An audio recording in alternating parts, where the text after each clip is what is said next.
குணத்தில் உக்ரானத்துவம்.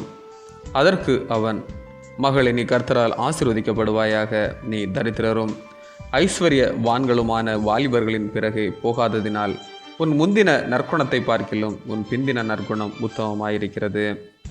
அப்போதும், மகளே, நீ பயப்படாதே, உனக்கு வேண்டியபடியெல்லாம் செய்வேன். நீ குணசாலி என்பதை என் ஜனமாகிய ஊரார் எல்லாரும் அறிவார்கள்.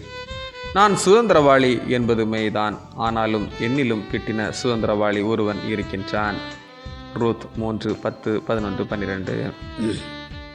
பணம் பந்தியிலே, குணம் குப்பையிலே என்று வாழும் சமூகத்தில் வாழ்ந்து வருகின்றோம்.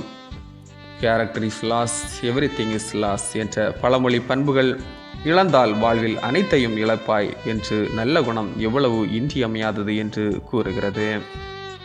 கல்கத்தா வீதியிலே தன் காப்பகத்தில் பசியால் துடிக்கும் தொழுநோயாளிகளுக்கும் ஏழை அனாதை குழந்தைகளுக்கும் உணவு கொடுப்பதற்காக கடையிலே கை நீட்டி பிச்சை கேட்டார் அன்னை தெரசா. அந்த இரக்கமற்ற கயவனோ அன்னையின் கையில் எச்சில் துப்பினான்.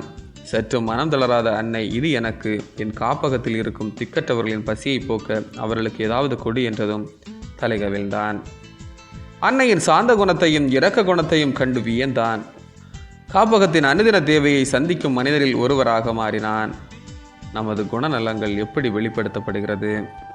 உம்முடைய தேவன் என்னுடைய தேவன் என்ற ரூத் பெண்மணி பெத்லெகேம் வந்து கதிர் பொறுக்கி தன் மாமியார் நகோமியை காப்பாற்றுகின்றாள் என்ற நற்குணம் அனைவராலும் பாராட்டப்பட்டது.